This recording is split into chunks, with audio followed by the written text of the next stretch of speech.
The Vincent Company started from a man named Sabin Vincent. Sabin Vincent was born on August 12, 1850 in Brome, Quebec, Canada. He was an only child with his father Jean-Baptiste Vincent and his mother Anna St. Michael. Growing up, Sabin and his family moved from Quebec to Massachusetts to Maine. Throughout his journey, he met his wife Victorine Boucher and was able to start a family in the Lewiston, Auburn, Maine area.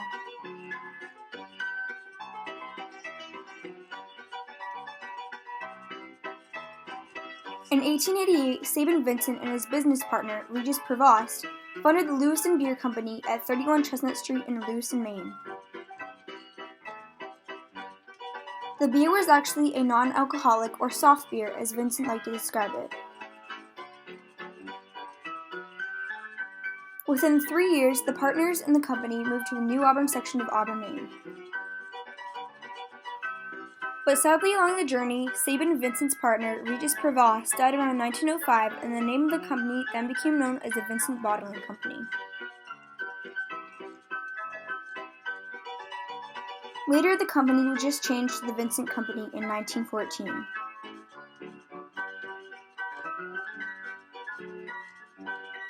The company became well known from their tasty and freshly bottled ginger ale.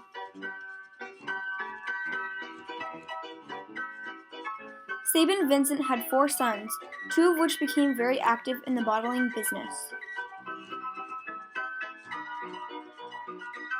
The 2 sons, Louis, also known as Louis, joined the company in 1909, and Zephyrin Vincent joined the bottling business about a year or so later. Sabin Vincent decided to retire in 1913, and Zephyrin became the official head of the company.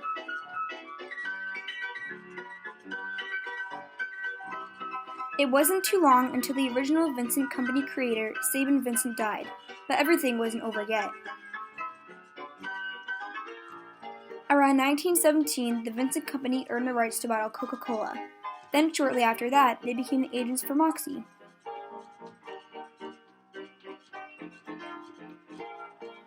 They also bottled Orange Crush, NU Icy, and of course a full line of their own Vincent beverages.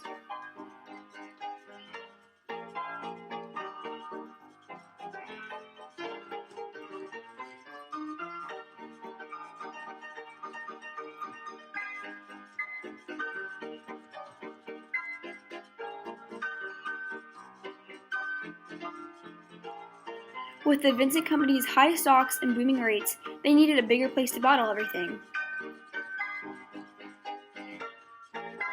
In 1927, Zephyrin constructed a brand new state-of-the-art plant where South Main and Pulsifer Streets meet in Auburn, Maine.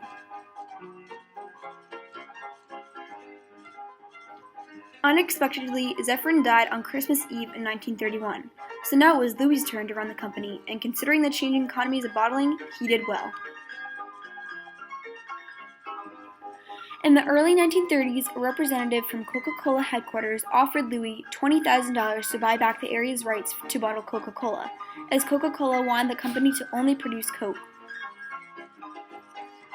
So Louis sold back the rights to bottle Coca-Cola, later realizing it was a terrible mistake.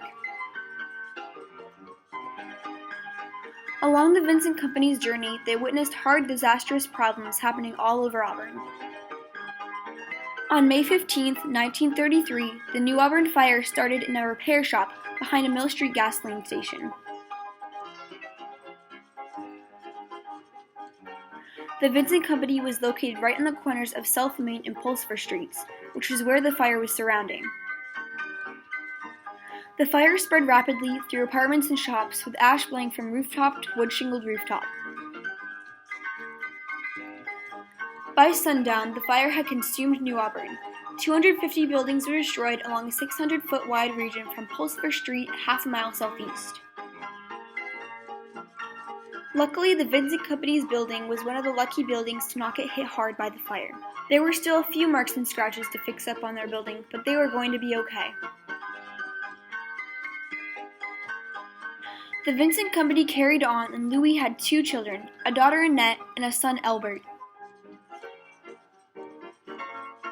Elbert joined the firm in 1937 after studying at Boston University and eventually became the company's vice president.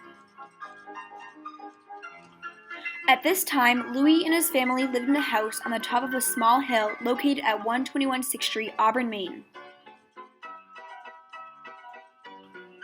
This house is important because the house they once lived in is the house I live in today. This house was built in 1932 and was home to 4 different families who had lived in the house before I did, and it just so happened to be that Louis lived in the house at 121 6th Street.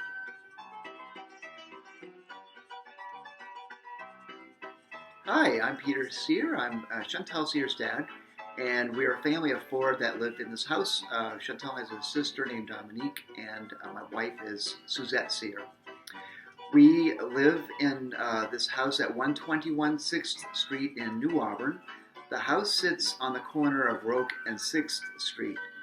And this house was built by the Vincent family. Actually, it was Louis Vincent who built the house. And the building occurred in 1931, and the family moved in 1932. The house sits on property that was owned by Mr. Vincent, and apparently there was a big fire in New Auburn that burned his home down on Riverside Drive. And so he built this house. He lived next door in an old farmhouse that is still standing today. It's the original property of this lot. Actually, it's 2 lots on this corner.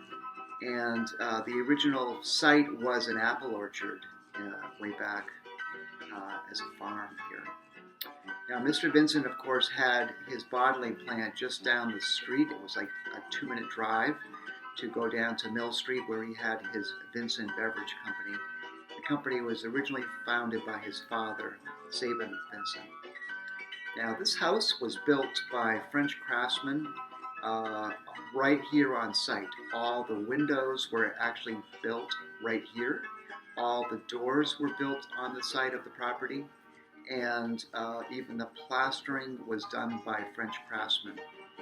You'll notice, if you were in this house, it has a distinct S-shaped curve scroll in the plasterwork in the dining room and in the living room. The living room does have coving as well as the dining room at the ceiling. Mr. Vincent was a wealthy businessman, so he was able to afford, even in the 1930s, which were part of the Depression years, with his ginger ale and root beer and knee-high soda bottling, he was able to afford to build such a nice home. Now, we're the 4th family to live here since all these years. The house was purchased from the Vincents by the Lenharts, and the Lenhart raised their family here. And then after that, Mr. LaChapelle bought this house when he was a senior in high school or just after high school. And then he rented it after a while, and we bought it from Mr. LaChapelle in about 16 years ago, I believe, in 2003. Now, the Vincent family were very devout Catholics, and there is St. Louis Church just a short walk down the street on 4th Street. And Mr. Vincent had a devotion, strong devotion to the Blessed Virgin Mary. And in our bedroom of this house, there is a carved out arch, sort of a niche in the wall that I was told had a statue of the Blessed Virgin Mary in that spot with a mural painted around it. Now, Mr. Vincent's grave site at the Catholic Cemetery in Lewiston, St. Peter's Cemetery, shows on his stone, it's a huge statue of the Blessed Virgin Mary. Living here in the Vincent homestead in New Auburn just has us wondering and thinking about how this family lived here in such a nicely built home.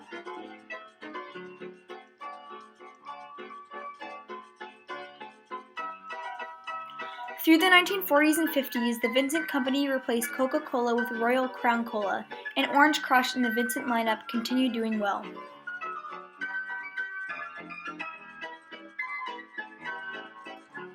In the company's prime time, soda advertisements played on the radio during the 1940s, and the company had more than 30 employees on a large fleet of trucks and cars.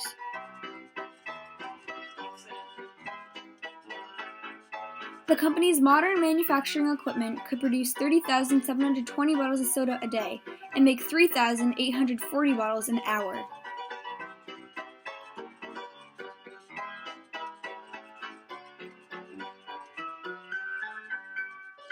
Things took a turn in the years of 1960, and there were few family members left in the Vincent family to keep the company running.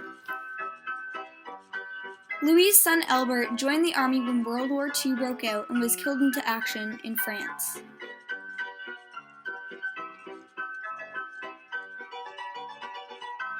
Louis was saddened by his son Albert's death since he had no direct male heirs with the name Vincent, so he eventually lost interest in keeping the business going, and it finally closed in 1966.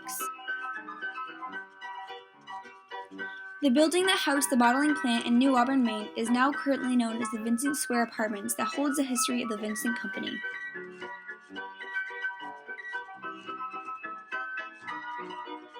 Inside the apartment contains a community room with photos and old bottles for the residents to go into to remember what achievements Sabin, Zephyrin, Louis, and Albert Vincent all accomplished.